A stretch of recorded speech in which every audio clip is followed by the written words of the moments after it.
जय श्री कृष्ण मित्रों, स्वागत है आप सभी का मेरे YouTube चैनल गीता का सार में। तो मैं पुनः उपस्थित हो चुकी हूँ एक बहुत ही सुंदर आध्यात्मिक कथा लेकर। तो प्लीज़ आप लोगों से निवेदन है कि आप लोग मेरे कथा को पूरी सुनिए और मेरे चैनल को सब्सक्राइब कीजिए। वीडियो को लाइक शेयर करना नहीं भूलिएगा। तो कथा को पूरा सुनिएगा, बेल आइकन जरूर दबाइएगा ताकि जो भी वीडियो मैं अपलोड करूँ वो आप लोगों तक पहुँच जाए। तो दोस्तों, जीवन में जो है सो हमेशा काम बना ही रहता है, लगा ही रहता है। तो कभी कभी हमें जो है सो परलोक भी सार्थक करने चाहिए।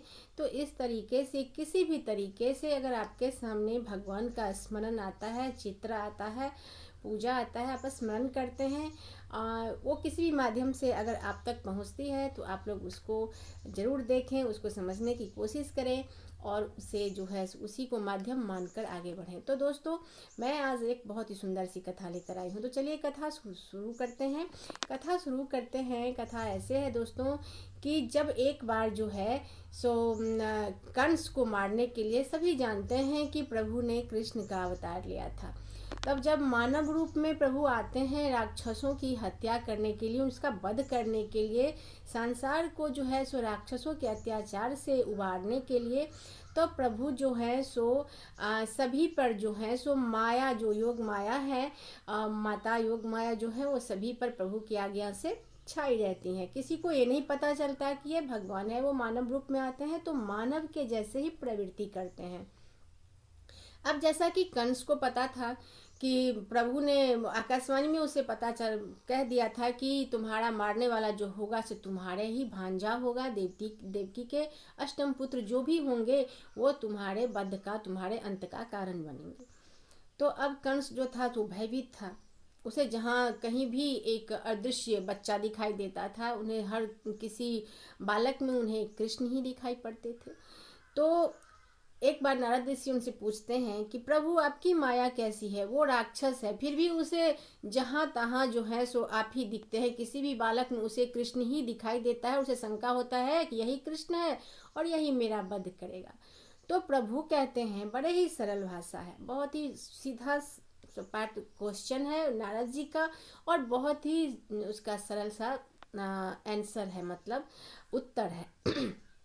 तो प्रभु बहुत ही सरल भाषा में कहते हैं कि भक्ति तो वो भी मेरी करता है, अगर वो मेरी भक्ति नहीं करता तो हमेशा उसे कृष्ण का मन जो मन में उसके जो है सो कृष्ण का आधार नहीं होता, वो कृष्ण को जपता नहीं, हमेशा हर बालक में उसे कृष्ण दिखाई नहीं देता।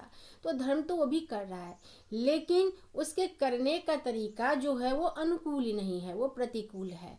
उसे कृष्ण से भय है। हम जो उन प्रभु को याद करते हैं, उनके भक्त जो उनको याद करते हैं, भक्त दो प्रकार के होते हैं। एक कंस भी उनका भक्त था, जिनको मारने के लिए प्रभु को आना पड़ा। वो विपरीत था, उसका बुद्धि जो था वो भ्रष्ट था। वो प्रभु को विपरीत रूप में देखता था, उन्हें वो अपना दुश्मन समझता था, लेकिन वो प्रभु का स्मरण करता था, उसे भी प्रभु की सानिध्य प्राप्त हो गई थी।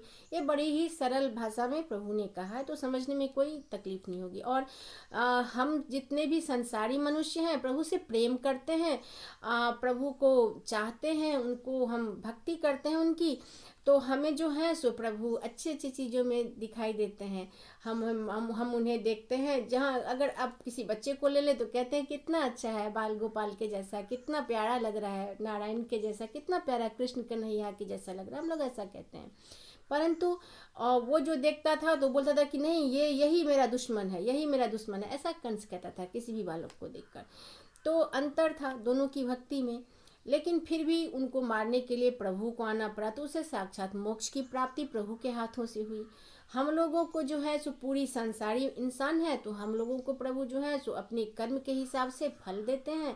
और हम एक जन्म के इतने पुण्य तो हमने किए नहीं कि इसी जन्म में पुण्य किए और इसी जन्म में जो है हमें प्रभु का साक्षात्कार हो जाए। तो बहुत ही किस्मत वाले होंगे और जिन पर प्रभु की असीम कृपा होगी उन्हीं के साथ ऐसा होगा।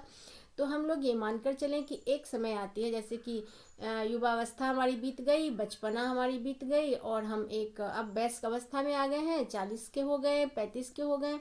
तब हमें ये सोचना चाहिए कि हम प्रभु की स्मरण करें, अपने मोक्ष की तैयारी भी हमें करनी चाहिए, प्रभु से निकटता बढ़ानी चाहिए, प्रभु का स्मरण करना चाहिए।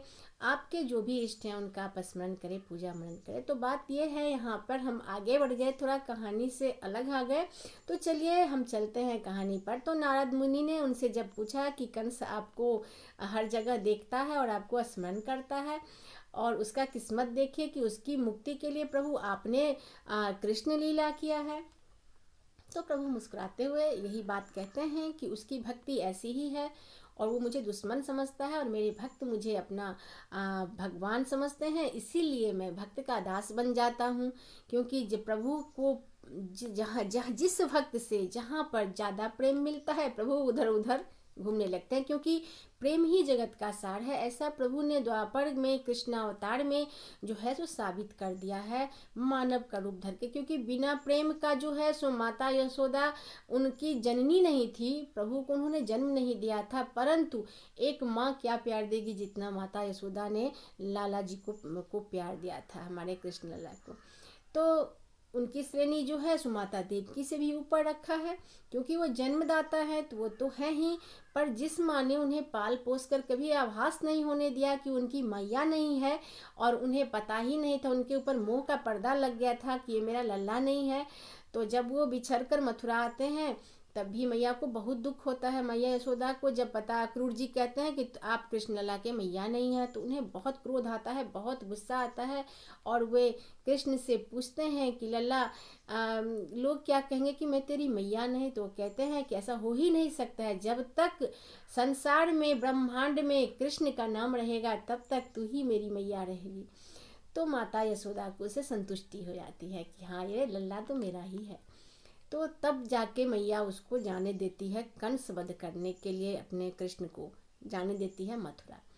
तो इसी तरीके से जब प्रभु जो है उनको कहते हैं, तब प्रभु कहते हैं कि वैसे तो ये बहुत घमंडी अहंकारी है, इसका वध तो होना निश्चित ही है, परंतु एक मौका सभी को देना चाहिए। लेकिन कंस को प्रभु ने 3 मौका दिया कि शरणागत वत्सल भगवान है। मैं आपको कहानी यही सुना रही थी कि जब प्रभु ने नारद जी को कंस के पास भेजा, क्योंकि एक कहावत है विनाश काले विपरीत बुद्धि, यही जो था विपरीत बुद्धि वो कंस का हो चुका था।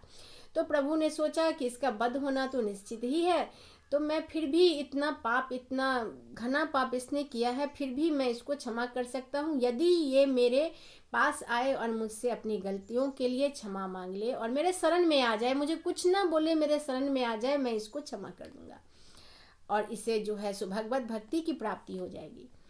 तो कंस के पास जो है सबसे पहले जो है सो गर्ग ऋषि जाते हैं, जो कि वासुदेव जी के कुलगुरु हैं। वो जाते उनसे पूछते हैं कि आपने जिस बच्चे का नाम कृष्ण रखा है वो कौन है। तो बोलते हैं कि वो कौन है वो तो तुम्हें भी पता है, तुम पता लगा लो, तुम राजा हो। तो मैं कैसे बता सकता हूँ, वो तो मेरे परमेश्वर हैं, उन्होंने उससे कह दिया। अब लो तो तुम संभल जाओ, क्योंकि तुम्हें जो है तुम उनके शरण में चले जाओ, वो परमात्मा है, और मैं चाहता हूँ कि मेरा राजा बचा रहे। तुम मथुरा के राजा हो तो तुम ही राजा रहो और तुम स्वस्थ रहो, और तुम युगों युगों तक जो है युग युगान तक तो तुम राजा बने रहो। इसलिए मैं तुम्हें चाहता हूँ, मैं राजभक्त हूँ, मैं चाहता हूँ कि तुम जो है सो प्रभु के शरण में जाओ। लेकिन कंस उनको जो है सो अपने अहंकार के मद में जो है उनका अपमान करता है, उनको भगा देता है राजभवन से। पहले बुलाता है फिर भगा देता है, ठीक है। जब परामर्श देते हैं तो उनको हटा देता है, उसकी बुद्धि भ्रष्ट हो चुकी है। उसके बाद दोस्तों नारद जी स्वयं जाते हैं, प्रभु नारद जी को भेजते हैं कि तुम जाकर जो है नारद मुनि आप जाइए और जाकर कंस को समझाइए कि वो जो है सो अगर वो प्रभु तो है शरणागत वत्सल, आप जाइए और वहाँ पे खड़े हो जाइए तो वो आपके मनोभाव को पढ़ लेंगे। पर वो जो कंस है और उसके जो मित्र हैं, उस दुष्ट राक्षस सब, वो सब उसको मति को भ्रमित करते रहते हैं हमेशा। तो संगत का असर था, वो भी एक तो क्रूर था भी, ऊपर से उसके दोस्त जितने क्रूर थे, उसके संगत का असर उसको 2 गुना 4 गुना क्रूर बना चुका था। अब वो नारद ऋषि को कहता है, नारद ऋषि भोले भाले, वो सीधी भाषा में कह देते हैं कि प्रभु ने ऐसा ऐसा कहा है, अगर तुम्हें मोक्ष की प्राप्ति करना है और यहाँ का राजा बने रहना है तो तुम्हें कुछ नहीं करना है, प्रभु शरणागत वत्सल है, तुम उनके पास जाओ। अब जो है कंस का पारा गर्म हो जाता है, वो सोचता है नहीं मुझे नहीं जाना, वो कृष्ण विष्णु के पास, उस साधारण मानव के पास मैं क्या करने जाऊंगा। वही रावण वाली अहंकार कंस में भी होती है। तो वो जाने के लिए तैयार नहीं होता है और बहुत ही अपमानजनक शब्द कहता है नारद मुनि को। देवर्षि नारद, जिन्हें किस चीज़ का ज्ञान नहीं, वे ब्रह्मांड के सबसे दिव्य ऋषि देवर्षि हैं वो, उन्हें वो कहता है कि तुम महामूर्ख हो नारद। मैं मथुरा का राजा कंस जाऊंगा उस ग्वाले के पास, उसको प्रणाम करने, उसके शरण में जाऊंगा मैं? ये कदापि नहीं हो सकता। तुम जैसे मूर्ख और तुम जैसे दूत को, तुम दूत बनकर आए हो कृष्ण के, तो मैं तुम्हें कहता हूँ कि तुम्हारे जैसे ही दूत को महामूर्ख कहा गया है। लेकिन वो तो देवर्षि हैं, उन्होंने अपने मन से नहीं लगाया और वो पहुँचे प्रभु के पास। तो प्रभु ने कहा कि आपको बुरा लगा देवर्षि नारद? तो उन्होंने कहा नहीं प्रभु, मुझे आपके लिए बुरा नहीं लगा, मेरे लिए भी बुरा नहीं लगा, मुझे उस कंस के लिए ही बुरा लग रहा है कि उसके पास साक्षात नारायण का भेजा हुआ मैं दूत उसको स्पष्ट रूप से कह के आया हूँ, फिर भी उसकी मति मारी गई है, वो अपने विनाश को नहीं देख रहा। तो इस तरीके से वो भी हो गया। उसके बाद उसके कुलगुरु आते हैं, वो बताते हैं कि उनके पास जो है शिव धनुष रखा हुआ है, अगर कृष्ण से वध नहीं चाहते हो तो उस धनुष का जो है कई पीढ़ियों से तुम्हारे राजमहल के मंदिर में उसे सुरक्षित रखा गया है और कंस को इसके बारे में पता नहीं था। तो उसकी पूजा करो, अगर तुम उसकी पूजा करोगे और पूजा करने के क्रम में, यज्ञ होने के क्रम में अगर धनुष को किसी ने नहीं तोड़ा तो तुम विजय प्राप्त कर लोगे। अब ऐसा हुआ कि उधर से मथुरा से उनका समय हो गया था, उसने युद्ध कला में जो है सो प्रभु को मारने के लिए मथुरा से कृष्ण को बुलाया था कंस ने, उनका वध करने के लिए। बड़े बड़े हाथियों से, पहलवानों से उनको लड़वाएगा तो वो उसको मार डालेंगे, ऐसा उसका भ्रम था। तो उसने वो यज्ञ भी अनुष्ठान कर लिया अपने कुलगुरु के कहने पर। फिर भी कुलगुरु ने कहा अगर तुम जो है सो प्रभु के शरण में चले जाओगे और तुम्हारा ये यज्ञ पूरा हो गया तो तुम पर प्रभु की कृपा हो जाएगी और तुम्हें वो नहीं मारेंगे। वो भी, मैं भी राजभक्त हूँ। लेकिन जब उसने प्रभु का नाम ले लिया तो उसे भी उसने पाँव से मार कर अपने कुलगुरु को निकाल दिया। तो उसकी तो बुद्धिमती मारी गई थी, काल उसके सर पे मंडरा रहा था। तो प्रभु मथुरा से आते हैं, मैया यशोदा किसी तरह प्रभु को भेजते हैं और वो आते हैं। और जब प्रभु वहाँ पर आते हैं और उस मंदिर में प्रभु का पाँव पड़ता है, बहुत हर्षोल्लास से मथुरावासी उनका स्वागत करते हैं। और प्रभु जब वहाँ पर आते हैं और उस मंदिर में प्रवेश करते हैं तो वो बहुत सारा प्रहरी जो है, दरबारी उसकी रक्षा कर रहे थे धनुष की, मंदिर के गेट पर। तो सभी बेहोश हो जाते हैं, सबको मूर्छा आ जाती है। प्रभु जाकर धनुष को छूते हैं कि धनुष टूट जाता है। अब तो उसके मन में और भी आशंका हो जाता है उसके कंस के कि अब तो मुझे जो है सो भय उसके हृदय में भर जाता है कि अब तो मुझे मरना ही पड़ेगा, ये कुलगुरु ने भी कहा था।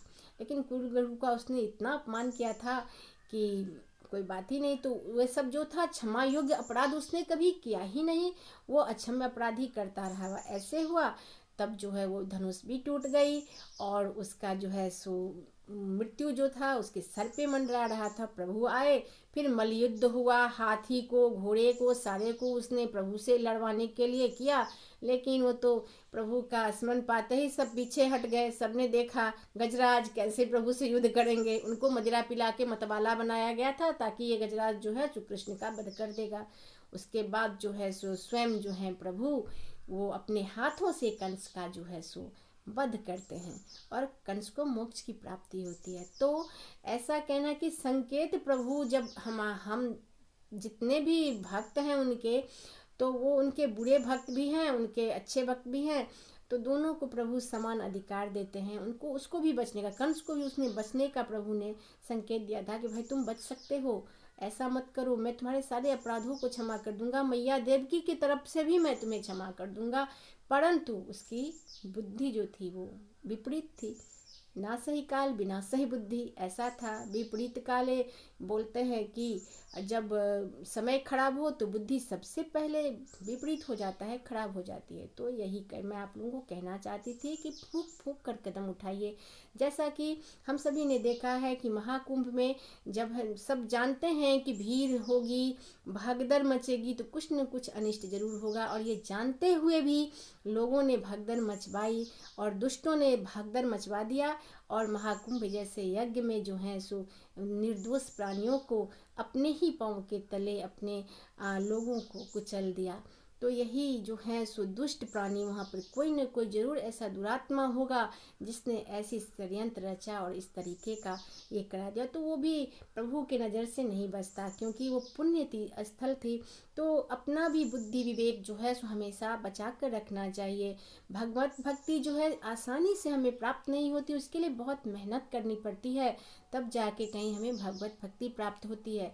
निश्चल मन से आप प्रभु का नाम लेते रहिए, स्मरण करते रहिए, और इसी तरीके से जो है अच्छी अच्छी बातें जो हैं किसी के भी मुख से, अगर आपको सोशल मीडिया के तहत या कहीं बैठते हैं, वहाँ पर कहीं बैठते भी हैं, तो प्रभु के नाम की चर्चा कीजिए, प्रभु का स्मरण कीजिए, क्योंकि हर उम्र जो है सो अपनी उम्र की एक विशेषता होती है। जो जो हम बढ़ते हैं त्यों तो हमें आध्यात्मिक की ओर आगे बढ़ना चाहिए, आध्यात्म की ओर बढ़ना चाहिए। हमें जो है प्रभु की भक्ति में लीन रहना चाहिए, क्योंकि समय दोबारा नहीं मिलेगा, समय गुजर जाने पर नहीं आता है। तो एक कहावत है कि जो समय बड़ा बलवान रे भैया, समय बड़ा बलवान। तो समय की महत्व को समझे, और जिन जिन का समय अभी जो है सो 35 मतलब 35 से 40 के बीच वर्ष के हो चुके हैं, उन्हें अध्यात्म से जरूर जुड़ जाना चाहिए।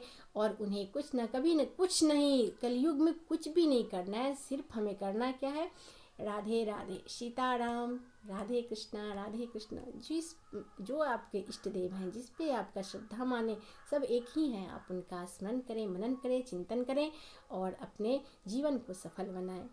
और मैं पुनः एक दूसरी कहानी लेकर पुनः उपस्थित होंगी। तब तक के लिए लेती हूँ मैं लवली विदा। जय राम जी की जय, श्री कृष्णा।